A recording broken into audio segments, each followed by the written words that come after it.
আজকে আমি আনন্দিত যে বহুদিন পর এমপি নির্বাচিত হওয়ার কারণে আমরা আজকে সকলেই একসঙ্গে ভাষা দিবসে বসার মতো সুযোগ পেয়েছি। আমরা তো দীর্ঘদিন যাবৎ বিএনপিও নেই, জামাতও নেই, আমরা তো ময়দানে আসতে পারিনি। এটি ছিল আমাদের মূল চিত্র। এই জন্য আল্লাহ তাআলা আমাদের কিন্তু সুযোগ করে দিয়েছে।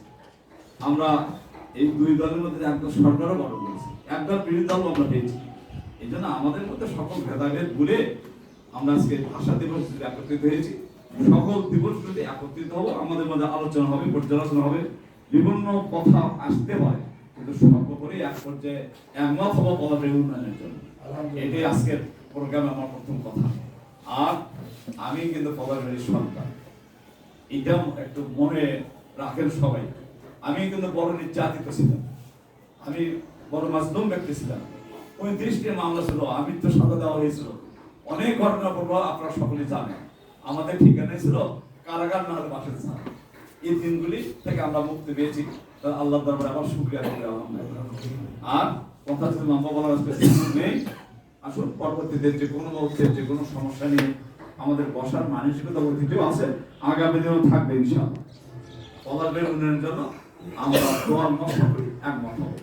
এবং যারা কর্মকর্তা কর্মচারী বিন্দু যারা আছেন, তাদের প্রতি আমার আবেদন থাকবে, নিবেদন থাকবে, আপনারা সত্যিকার ভাবে এই উপজেলার উন্নয়নের জন্য আপনারা নিবেদিত প্রেরণ করেন।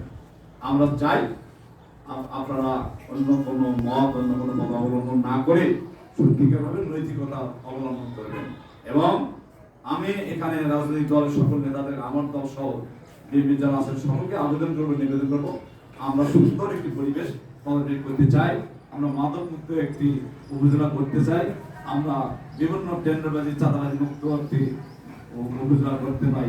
এবং এই ব্যাপারে প্রশাসন থেকে শুরু করে সকল রাজনৈতিক দলের নেতাদেরকে আমি অনুরোধ করবো, সকলের সহযোগিতা হলেই এটা করা সম্ভব।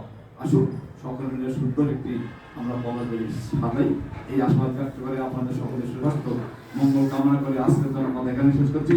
আমার তৌফিক বিল্লাহ ওয়া আসসালামু আলাইকুম ওয়া রাহমাতুল্লাহ।